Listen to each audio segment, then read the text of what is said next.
Hey guys, welcome back. Well, we're getting started here into another field.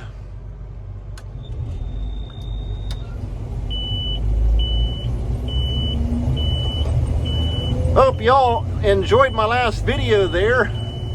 I like that friend of my cousin was able to get those drone shots. That makes it nice. Someday I want to get a drone, but that's kind of one of those long-term projects.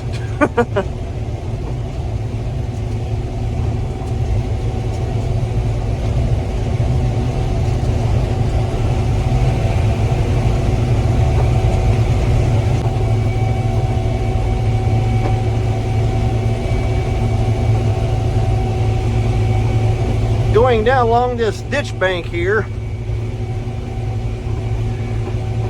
Gotta watch, I keep fighting that what they call joint weed. I don't know if anybody else has trouble with that stuff, but it's very aggressive and practically impossible to kill. In fact, if anybody ever has any trouble with that joint weed stuff, if you know a good way to kill it or some kind of a chemical, let me know. But yeah, right there it is. It grows in like anywhere from 3 to 6 inch sections, and it's all joined together. You can just pop it apart. But it's very dense, and it has a very thick root mat to it.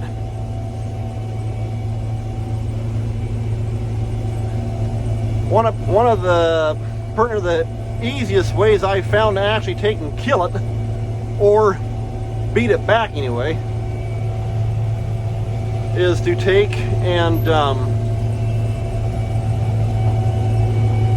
run the chisel plow through it with the disc chisel. That helps break it up.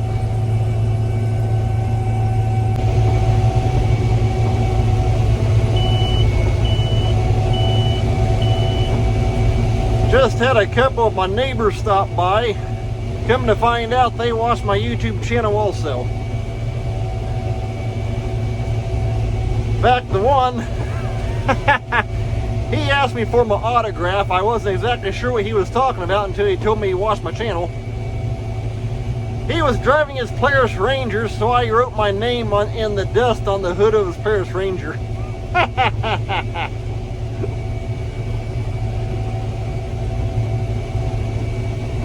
I'm not even sure how they found me on YouTube, because I've not really told many people about it. I've been doing it ever since let's see here, it would have been the beginning of 2022. I guess it's just the YouTube algorithm kind of pushes different videos out. Also, a couple of my subscribers told me that they know what it's like happening to fight with the off-row.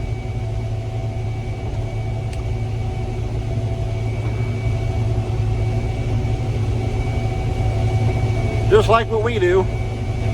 In fact, one of my subscribers out in Nebraska, Ag Wild, I know he runs a 5-row corn head. That's definitely a rarity. I've heard of 5 rows, but you sure don't see many 5-row corn heads. And then another subscriber, Dylan Joyce Farms out of Tennessee. If I remember, I think they, let's see here, I'm pretty sure they run an 8-row planter and a 6-row corn head. And so they're on the off-row also.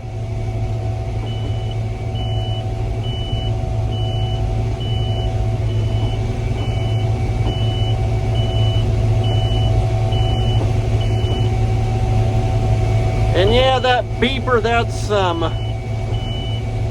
actually my feeder house chain indicator.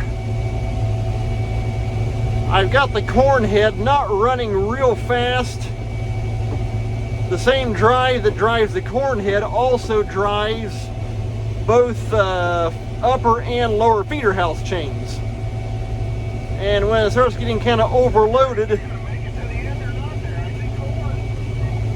it'll sometimes trip the indicator on.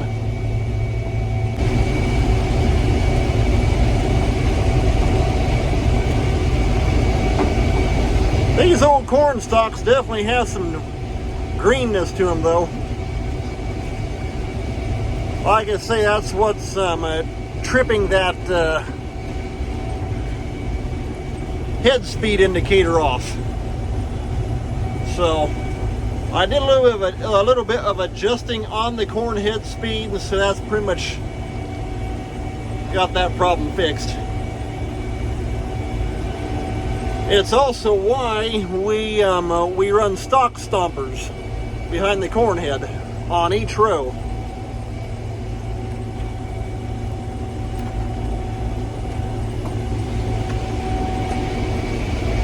Yeah, let's see here. Okay.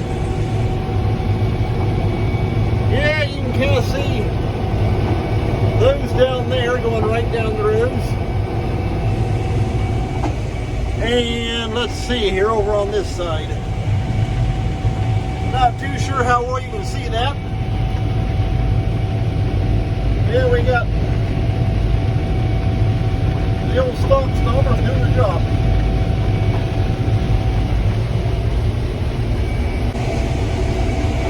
But running those stompers behind each one of the rows, as you can see right there, they do a good job in keeping the stalks smashed down good, which helps protect all the tires and that kind of stuff. And especially here in the combine, because both the inside and the dual run right down a row of stalks. Not too sure how well you can see that. And so we would definitely have stubble damage on the tires if we did not run stompers. But like I say, we just run 8 stompers on the head. That way it just smashes the whole field. Not only does it help the grain cart, but also when you're working the ground, disc chiseling in the fall, that kind of thing. Also, come springtime, running no-till beans with the bean planter. It really helps the bean planter because the stalk is broke over, and come springtime, it's pretty well brittle and that kind of stuff. And so when the planter comes rolling through, it basically just shatters off, no big deal. The planter does not have to fight a stub poked up.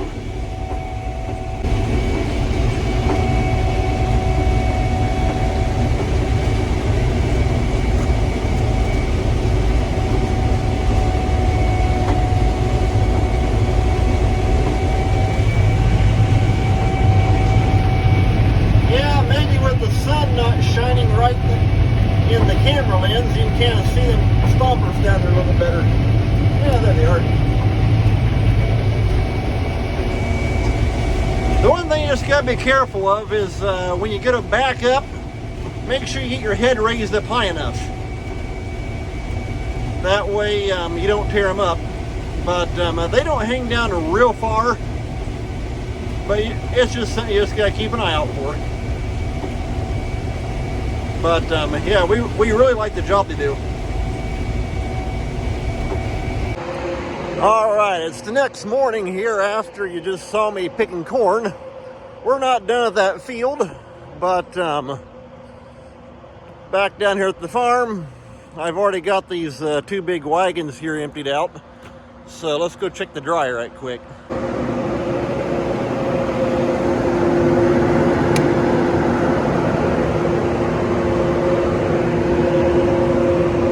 Okay, it stopped on the heat part for the drying.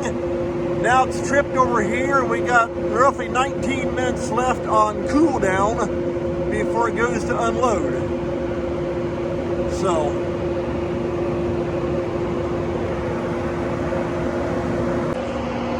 one thing that's been really handy with this dryer is I now have it hooked up online.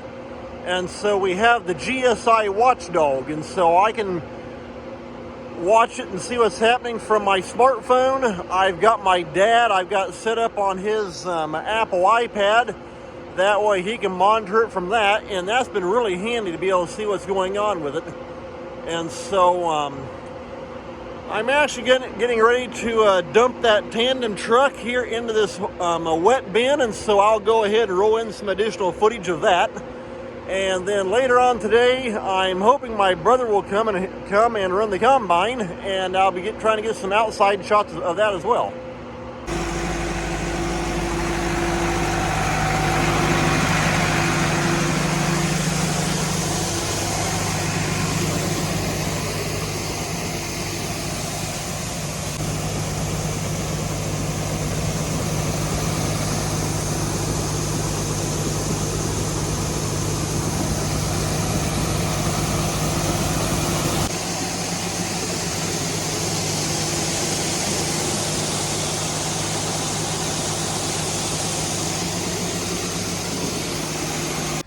Just got done using my air compressor there to take and clean the combine out.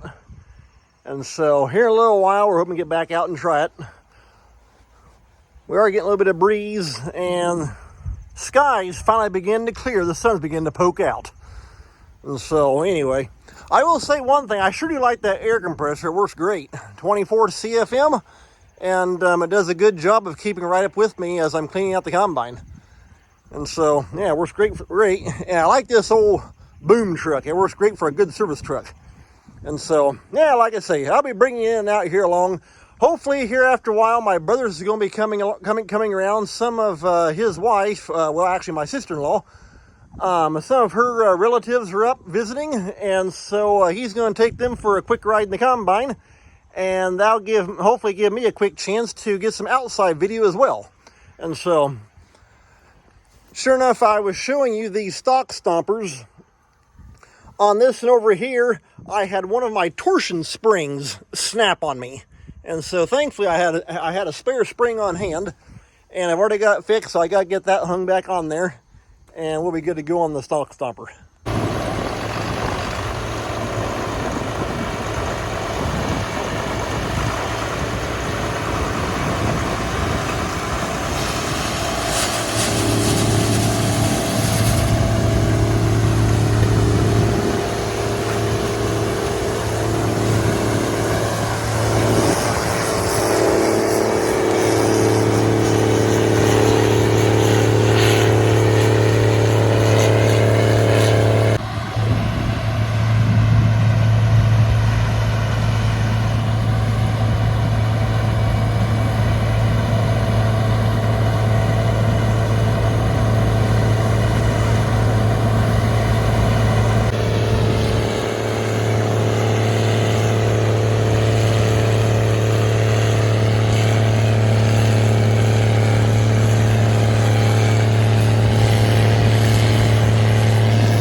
My brother's in the combine.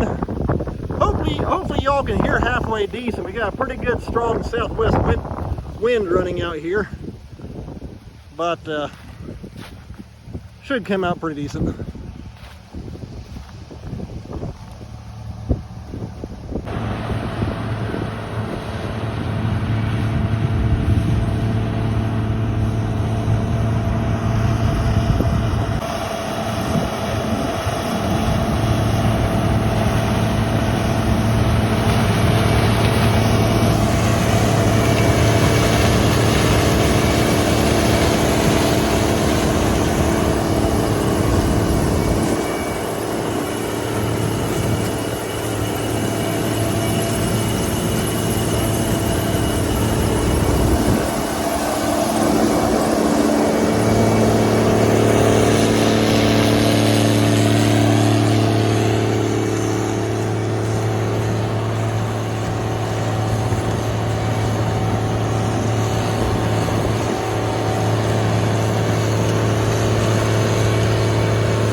over there at the combine. I'm here in the old tandem, headed back to the farm with a load of corn on. Just parked the tandem here beside the 175. Gonna take the 8070 and these two big green wagons back up there. Between the semi and these two wagons, that'll be enough capacity to finish that field.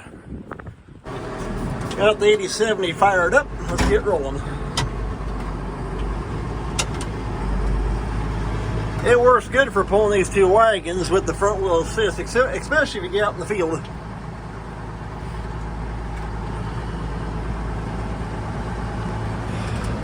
Yeah, there they are.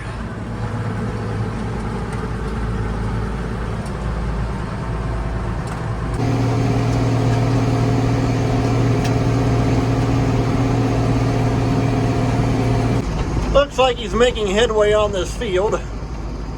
I saw some people jumping in or some people jumping out, I guess, so probably different people changing up, whoever wants to ride in the combine.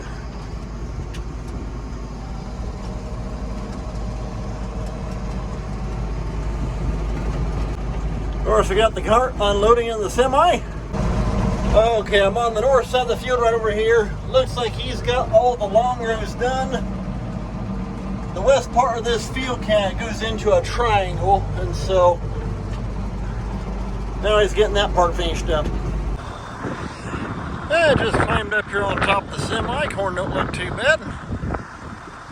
He's back over there taking off that end row.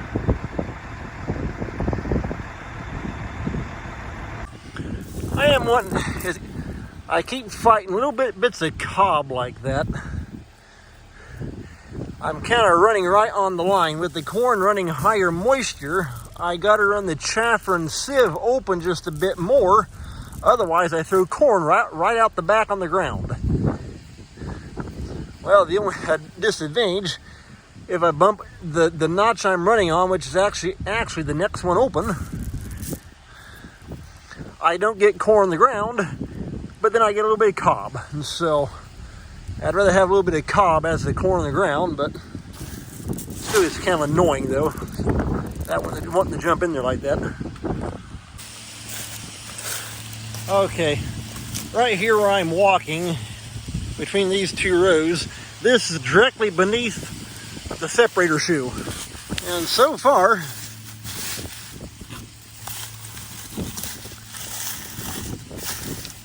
ground looks good. Right there is one kernel. That's the only one I see. Occasionally I will get an ear one to bounce, but that part right there, stubs like that, they're so small they literally just go right through the deck plate and right out the bottom of the head. But other than that, as far as, like I say, it's either put a little teeny tiny dab of cob in or have a lot of corn on the ground. And so far the ground's good and clean, aside from just a dab of head shatter. Because I can even find that over here a little bit. An occasional kernel. Yeah, right there. This is clear out on the outside, and so that's not even under the separating shoe. Right there's a kernel. And so, like I say though, the ground's good and clean. That's what I want.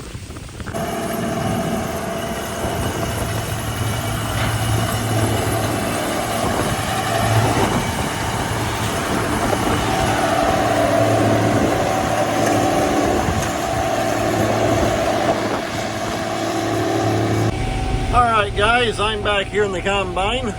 Hope you enjoyed the outside video. As you can see, about done at the field. Looks like I'm going to end up with, kind of an off-row or oddball row setup over there. Looks like, I don't know, anywhere from 4 to 6 rows approximately. Wait and see. Got 6 rows left.